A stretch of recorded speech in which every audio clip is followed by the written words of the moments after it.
कुछ महीनों पहले नेपाल के रिमोट एरिया में 9000 फीट ऊंचे पहाड़ की चोटी पर ये हॉस्पिटल कुछ ऐसा दिखता था।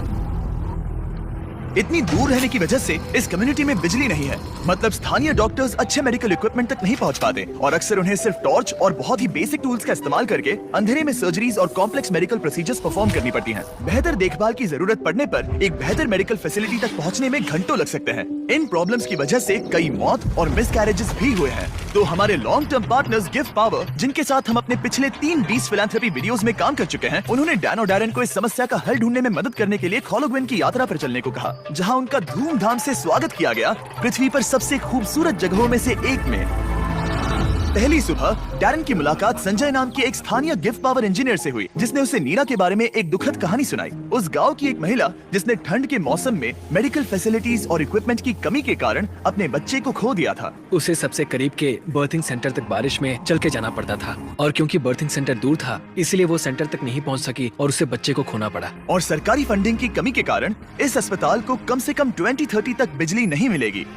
अगर अस्पताल अच्छी बर्थिंग फैसिलिटी के साथ चालू होता तो फिर मामला पूरी तरह से अलग होता। डैरेन जानते थे कि हमें जल्दी कुछ करना होगा ताकि ऐसा दोबारा ना हो, तो वो मेलिसा से भी मिले, ग्रीन प्रोग्राम की फाउंडर जो इस विशाल प्रोजेक्ट को पूरा करने में मदद करने के लिए ढेर सारे स्टूडेंट्स और वॉलंटियर्स को लेकर आई। जब मैं छोटी थी, मैं मलेशिया में अपने परिवार से मिलने गई। वहाँ मैंने पहली बार समंदर देखा और समंदर तट से जुड़ी चट्टानों को देखा और तब मुझे पहली बार यह एहसास हुआ कि अगर हमें लोगों को प्रकृति की खूबसूरती दिखाने का मौका मिले तो ऐसा करके हम उनके अंदर ऐसा भाव जगा सकते हैं कि जिनसे वो भी प्रकृति की रक्षा करना चाहे। तो हमने अनिवार्य रूप से दुनिया भर से ऐसे छात्रों को लिया है जो सच में अच्छा प्रभाव डालने की परवाह करते हैं और आने वाली पीढ़ियों का परिचय दुनिया की खूबसूरती के साथ कराने में सक्षम होना ऐसा तरीका है जो वाकई में दुनिया को बेहतर जगह बना सकता है। संजय और मेलिसा से मिलने के बाद डैरेन काम करने के लिए और भी ज्यादा इंस्पायर्ड हो गए थे। हम सोलर पैनल्स और बैटरीज लगा रहे थे ताकि अस्पताल को बिजली मिल सके। साथ ही इस कम्युनिटी की सेवा के लिए हम उन्हें इक्विपमेंट्स दे रहे थे जिससे एक सेफ और मॉडर्न बर्थिंग सेंटर बन पाए। ठीक है, हम पहले दिन के लिए तैयार हैं। 3, 2, 1 फिलैंथ्रोपी। टीम काम पर लगने के लिए बेहद एक्साइटेड। ये कंप्लीट करने के बाद हम यहाँ पर खोदेंगे। चलो चले। पहले दिन के अंत तक टीम सारी खुदाई और वायरिंग का काम पूरा कर चुकी थी। लेकिन इस गांव के लोगों के बारे में कुछ तो बात है। उनकी प्रामाणिकता, उनके दोस्तानेपन और उनके खुलेपन ने मुझे कुछ ही दिनों में ऐसा एहसास करवाया जैसे मैं उनके परिवार का ही हिस्सा हूँ। जैसे ही हम इस घर की ओर बढ़े, कोई अंदर भागा और उसने आग जलाई और वहाँ से धुआं निकल रहा था। हमें नहीं पता कि क्या हो रहा है, लेकिन वो हमारे लिए चाय बना रहा था। ये अदरक वाली हिमालयन काली चाय है और मैंने अपनी पूरी जिंदगी में इससे बढ़िया चाय कभी नहीं पी। यही यहाँ की संस्कृति है। ये लोग वाकई में बहुत काइंड और वेलकमिंग है और हम जहाँ भी जाए वो हमारा ख्याल रखना चाहते हैं। उन्होंने हमारे लिए अपने घरों के दरवाजे खुले रखे हैं। इन्होंने हमें रहने के लिए एक कमरा दिया ताकि डैन और मैं यहाँ आराम कर सकें। लेकिन कंस्ट्रक्शन शुरू होने के कुछ ही समय बाद डैन बीमार महसूस करने लगे। मुझे बहुत ज्यादा बीमार महसूस हो रहा है, तो मैं पास ही के अस्पताल में चेकअप करवाने जा रहा हूँ। इसका मतलब वो खुद ही एक्सपीरियंस कर पाएंगे कि इलाज करवाने के लिए इतनी दूर जाना कितना मुश्किल होता है। जैसा कि आप देख सकते हैं, यहाँ पर सब कुछ लॉक्ड है और ये कड़वी सच्चाई है। अगर आप आसपास के किसी गांव में गंभीर रूप से बीमार हैं, तो आपको अपने सबसे नजदीकी हेल्थ सेंटर पहुंचने के लिए भी 7 घंटों की यात्रा करनी पड़ेगी। खुशकिस्मती से वहाँ पर एक नर्स थी जो उनका चेकअप कर पाई। ये है कारुणा, जो स्थानीय कस्बे खोला गांव में एक नर्स है। ये मेरी चेकअप करने आई है। लेकिन क्योंकि बिजली नहीं है, इसीलिए वो सिर्फ बेसिक चेकअप ही कर पाई। वो इस नतीजे पर पहुंची कि डैन की तकलीफ है गाठी। हाँ, मुझे गाठी हुआ है, जो एक दुर्लभ नेपाली बीमारी है। दरअसल ये मामूली सर्दी जुकाम है। लेकिन इतने बड़े कम्युनिटी के लिए अक्सर इससे भी ज्यादा सीरियस केसेस होते हैं, जिनके लिए इमीडिएट और कॉम्प्रिहेंसिव ट्रीटमेंट की जरूरत होती है, जो कि अवेलेबल नहीं है। इस प्रोजेक्ट पर सब कुछ निर्भर था। टीम पहले से ही दबाव महसूस कर रही थी, इसलिए जब तक डैन आराम करता, टीम ने काम जारी रखा।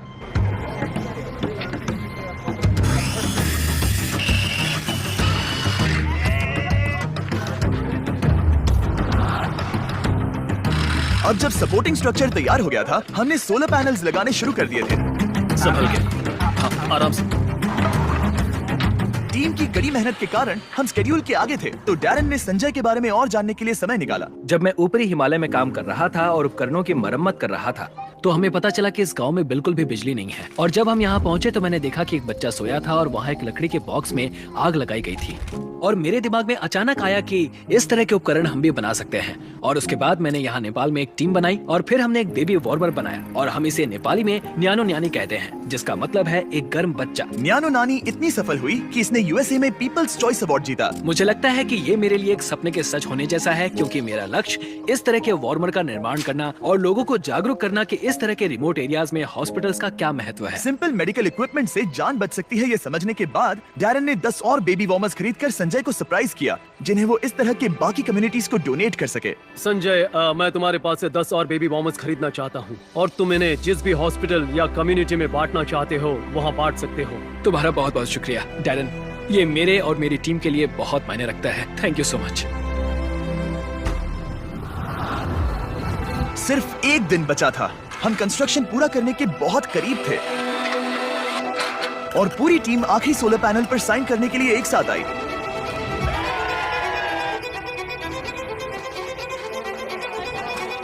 और डैरन को आखिरी बोल्ट टाइट करने का सम्मान मिला।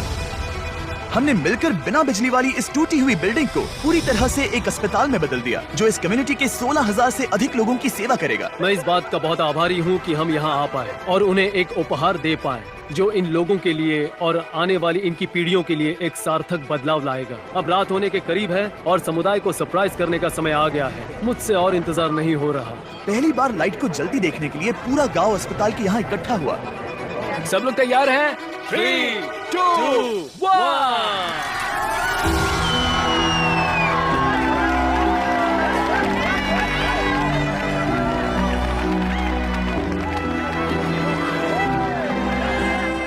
किसी कम्युनिटी में पहली बार रोशनी जलते देखना एक बहुत ही खूबसूरत एहसास है और इससे इस समुदाय के साथ शेयर करने में मुझे बहुत अच्छा लगा। अगली सुबह संजय ने नीरा को वापस अस्पताल बुलाया ताकि वो उसे अपने बेबी वार्मर्स के साथ सभी नए इक्विपमेंट्स भी दिखा सके।